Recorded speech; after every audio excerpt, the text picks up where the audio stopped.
Hay un miedo que el hombre narcisista no admite, no confiesa y, sobre todo, no entiende conscientemente. No es el miedo a perder dinero, ni el miedo al rechazo social, ni siquiera el miedo a quedarse solo. Es un miedo más profundo, más primitivo, más peligroso para su estructura psíquica. Es el miedo a una mujer específica, no a cualquier mujer, sino a aquella que despierta en él algo que no puede controlar. Carl Jung explicó que todo ser humano construye una máscara para sobrevivir en el mundo. A esa máscara la llamó la persona. En el narcisista, esta máscara no es solo una herramienta social, es su identidad completa.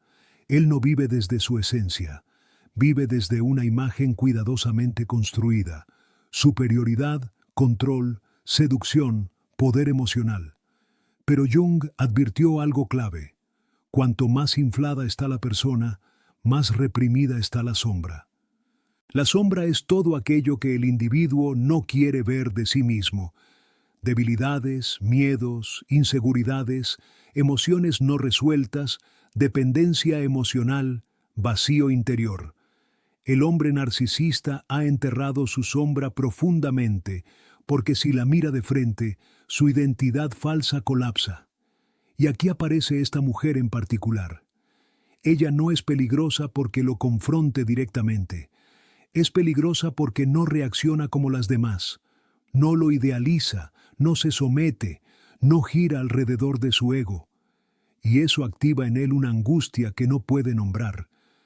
Jung decía que cuando alguien provoca una reacción emocional desproporcionada, no estamos viendo a la persona real, estamos viendo una proyección del inconsciente. Esta mujer se convierte en el espejo de aquello que él ha reprimido, no porque ella haga algo especial, sino porque ella no valida su máscara.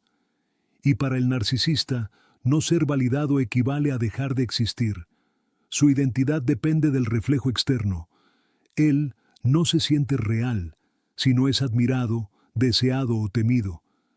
Jung explicó que el narcisismo extremo es una defensa contra un yo fragmentado. En el fondo, el narcisista no se ama, se protege de un profundo sentimiento de insuficiencia. Por eso necesita dominar emocionalmente, por eso necesita sentirse por encima. Pero esta mujer no entra en ese juego, y eso despierta su mayor miedo, perder el control de la narrativa. Cuando ella no reacciona, cuando no suplica, cuando no se explica en exceso, cuando no compite por su atención, algo se rompe dentro de él. Su inconsciente interpreta esto como una amenaza existencial. Ya no puede verse como el centro, ya no puede confirmar su superioridad. Y entonces aparece la ansiedad, la irritación, el desprecio o el intento desesperado de recuperar poder. Jung decía que lo que más tememos no es a los demás, sino a lo que despiertan dentro de nosotros. Esta mujer activa su sombra, activa su dependencia emocional reprimida, activa su miedo al abandono infantil, activa su terror a no ser suficiente sin una máscara. Por eso el narcisista oscila entre la idealización y el castigo. Primero intenta conquistarla, no por amor, sino para dominar el reflejo. Cuando no lo logra, intenta devaluarla. La crítica, el silencio, la manipulación emocional no son señales de fuerza, son reacciones defensivas de una psique frágil que se siente expuesta. Esta mujer representa algo que Jung describió como el arquetipo de la individuación. Ella, consciente o no, está más cerca de su centro interno. No necesita absorber identidad del otro, tiene límites, tiene criterio, y eso desestabiliza profundamente al narcisista porque le recuerda lo que él no ha integrado. El mayor miedo del hombre narcisista no es perderla, es que ella vea a través de él, que perciba el vacío detrás del personaje, que no se deje hipnotizar por la actuación, porque si ella no cree en su máscara, él se enfrenta a la posibilidad de que nadie más la crea tampoco.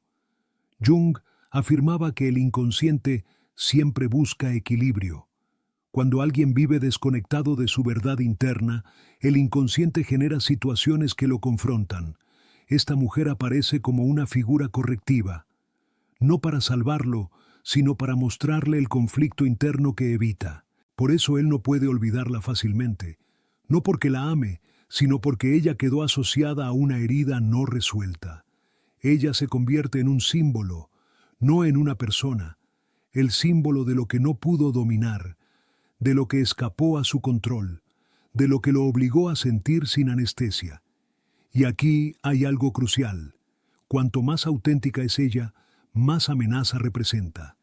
No necesita atacar, no necesita demostrar nada. Su sola presencia, su coherencia interna, su capacidad de retirarse sin destruirse, lo confronta con su propia dependencia emocional. Eso es insoportable para alguien que ha construido su identidad sobre la ilusión de autosuficiencia. Jung decía que nadie se transforma sin dolor, y el narcisista evita el dolor a toda costa.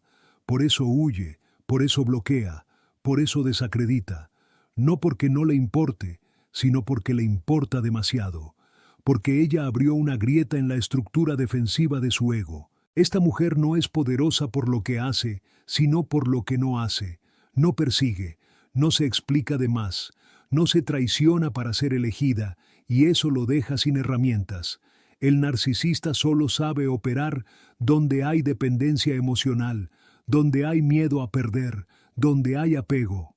Ella no le ofrece eso, y en términos junguianos, eso lo enfrenta con su mayor terror, la posibilidad de individuarse, de mirar hacia adentro, de asumir su vacío, de dejar morir la máscara, porque para Jung, el ego inflado debe morir simbólicamente para que nazca el verdadero yo, y el narcisista no quiere morir psicológicamente, prefiere repetir patrones antes que transformarse.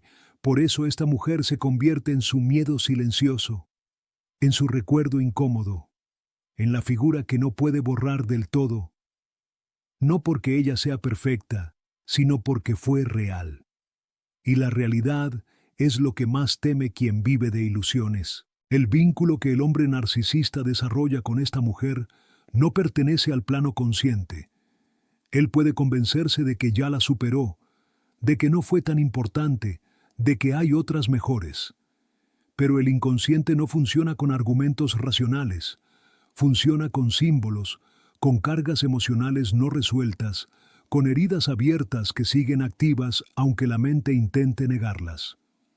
Carl Jung explicó que la infancia es el escenario donde se forman las estructuras más profundas de la psique. En el caso del narcisista, hubo una ruptura temprana entre lo que necesitaba emocionalmente y lo que recibió. Amor condicionado, validación intermitente, exigencias imposibles o abandono emocional. El niño aprendió que para ser querido debía actuar, destacar, impresionar o controlar.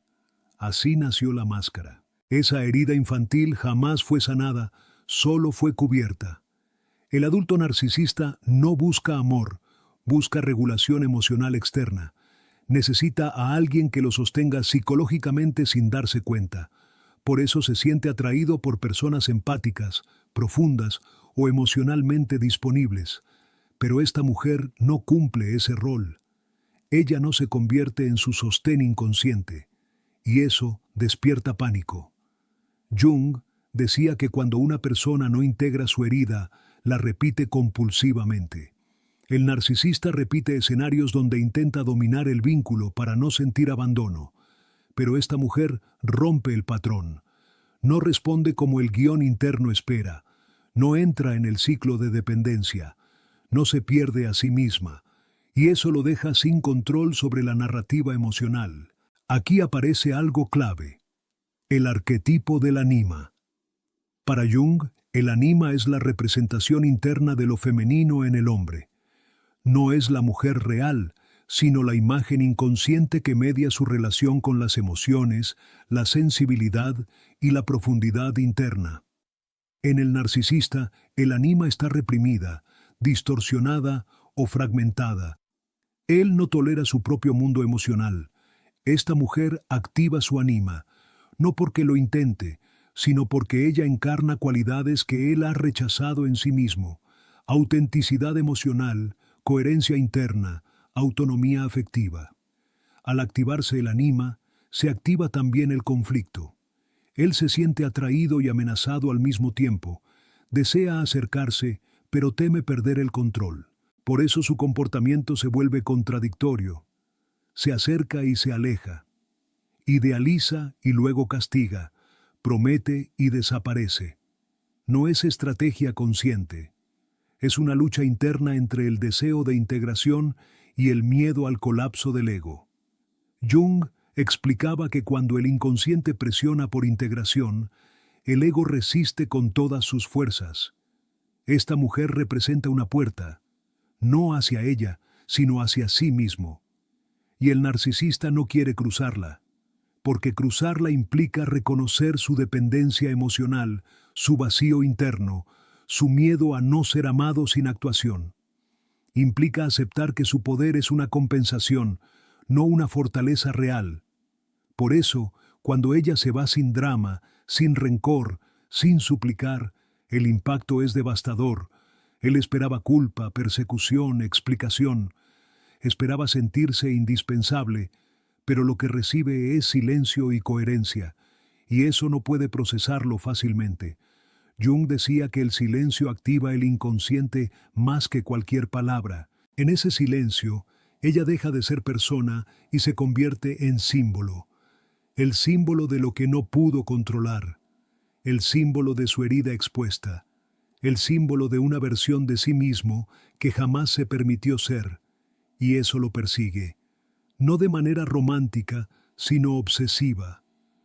Por eso muchos narcisistas vigilan desde la distancia. Observan redes, preguntan indirectamente, reaparecen sin explicación. No buscan amor, buscan restaurar el equilibrio de poder. Necesitan comprobar que todavía influyen, que todavía importan, que aún pueden mover algo dentro de ella.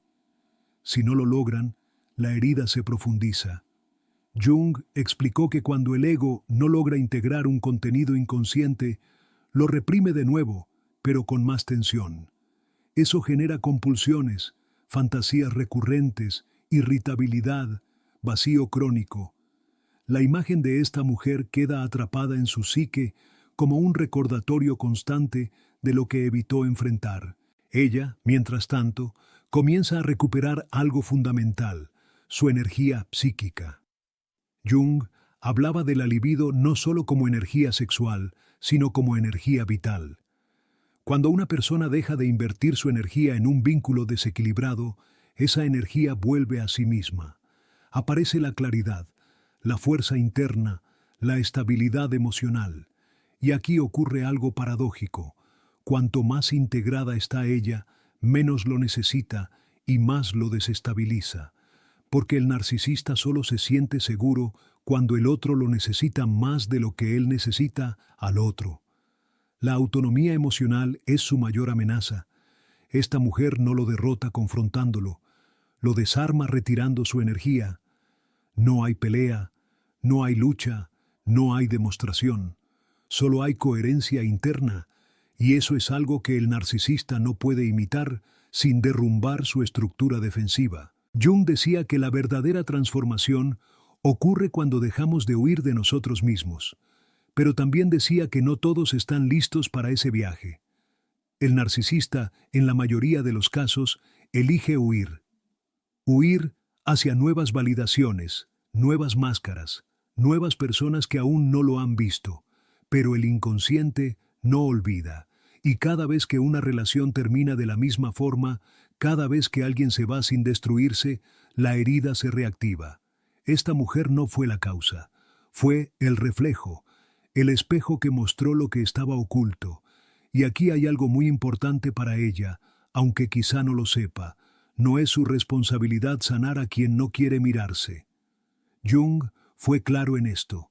Nadie puede hacer el trabajo interior por otro.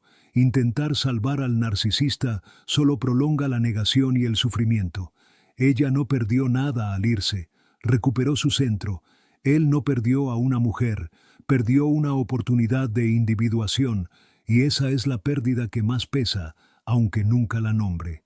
Porque en el fondo, más allá de la arrogancia, más allá del desprecio, más allá del control, hay una verdad que Jung entendió mejor que nadie. Lo que más rechazamos suele ser lo que más necesitamos integrar. Y esta mujer representó exactamente eso. Hay algo que casi nadie comprende sobre el hombre narcisista, y Jung lo dejó claro de forma indirecta en su obra.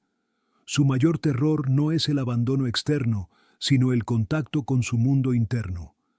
La mujer que despierta este miedo no lo hace porque sea dominante o confrontativa, sino porque no se diluye para sostenerlo. Ella no se pierde para mantener el vínculo, y eso lo enfrenta a una realidad insoportable. Él sí depende más de lo que admite. Jung hablaba del falso yo como una construcción necesaria cuando el yo verdadero no fue aceptado en sus primeras etapas. El narcisista se identifica completamente con ese falso yo. No lo ve como una defensa, sino como su identidad real. Por eso cualquier amenaza a esa imagen es vivida como una amenaza a su existencia psicológica. Esta mujer no ataca su imagen directamente, simplemente no la alimenta. No responde con admiración constante, no se somete a juegos emocionales, no se engancha en la dinámica de superioridad e inferioridad. Ella permanece centrada, y esa estabilidad lo descoloca profundamente porque revela algo que él no quiere aceptar. El poder que cree tener depende de la participación del otro. Cuando ella se retira emocionalmente sin colapsar, su inconsciente registra algo peligroso, registra que el otro puede vivir sin él, y para una psique narcisista, eso equivale a ser irrelevante. Jung afirmaba que el ego inflado no tolera la insignificancia. Prefiere ser odiado antes que ignorado. Por eso el silencio de ella tiene más impacto que cualquier reproche. El silencio no le permite posicionarse como víctima ni como superior. No le da material para reaccionar. Lo deja solo con sus pensamientos, con su ansiedad, con su vacío. Y ahí aparece la sombra con más fuerza. La sombra del narcisista está cargada de vergüenza, dependencia emocional y miedo a no ser amado. Son emociones que jamás aprendió a regular. En lugar de sentirlas, aprendió a controlarlas a través del poder emocional sobre otros. Pero esta mujer no se deja controlar, y eso rompe el mecanismo defensivo. Jung explicó que cuando un complejo es activado, la persona pierde libertad interior. El complejo toma el control. Esta mujer activa el complejo de abandono del narcisista. No porque lo abandone de forma cruel, sino porque se va sin destruirse. Eso contradice su creencia inconsciente de que sin él el otro se derrumba. Cuando esa creencia cae, aparece la angustia. Una angustia infantil, no adulta. El adulto narcisista puede racionalizar, despreciar, minimizar, pero el niño herido siente pánico. Y ese niño es quien reacciona con rabia, desprecio, frialdad o intentos de reaparecer. Jung decía que lo que no se hace consciente se manifiesta como destino. El narcisista, al no hacer consciente su herida, repite la misma historia una y otra vez. Cambian los rostros, cambian las circunstancias, pero el final es el mismo. Alguien se va, él se protege culpando, y la herida permanece intacta. Esta mujer se convierte en un punto de quiebre porque no encaja en su narrativa habitual. No lo persigue, no lo odia, no se queda atrapada emocionalmente. Simplemente sigue adelante. Y eso deja al narcisista sin cierre psicológico. Jung explicaba que cuando no hay cierre simbólico, la psique queda fijada. Por eso él puede recordarla años después. No con nostalgia romántica, sino con una mezcla de incomodidad y obsesión silenciosa. Ella representa la pregunta que nunca quiso responder. ¿Quién soy si nadie me valida? Y aquí ocurre algo fundamental. Ella, al salir del vínculo, comienza un proceso de individuación. Recupera partes de sí misma que había postergado. Su energía Ya no está atrapada en la confusión emocional.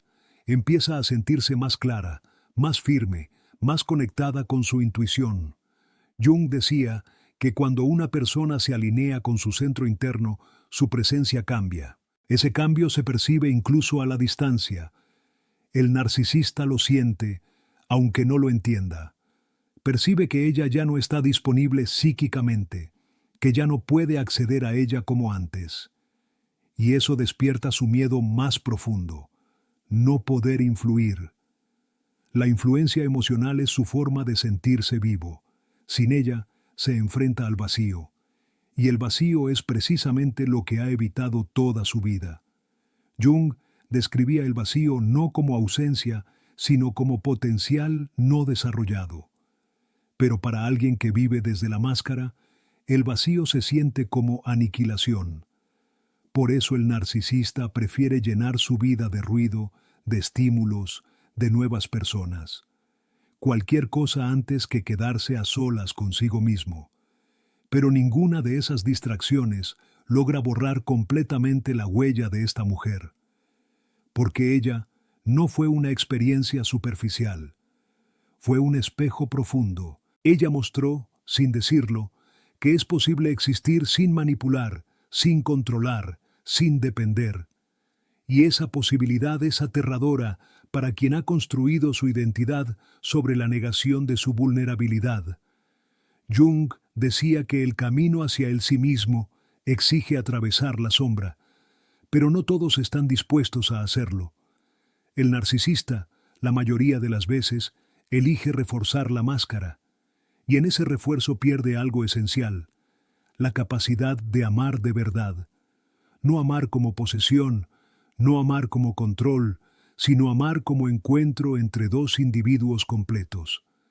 Esta mujer representó ese tipo de vínculo, y al no poder sostenerlo, él confirmó inconscientemente su mayor temor, que no sabe amar sin perder poder. Ella, en cambio, aprende algo invaluable. Aprende que el amor no debe costarle su centro, que la conexión verdadera no exige sacrificarse, que quien se va sin destruirse no pierde, se recupera. Y esta es la razón por la que ella se convierte en su mayor miedo. No porque sea más fuerte que él, sino porque no lo necesita para existir, porque no colapsa sin su aprobación, porque no vive desde la herida. Jung entendía que el verdadero poder no está en dominar al otro, sino en no necesitar dominar. Y esta mujer encarna eso, sin intención, sin estrategia, sin venganza.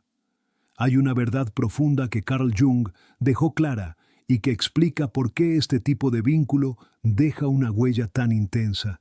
No todas las personas llegan a nuestra vida para quedarse, algunas llegan para revelar.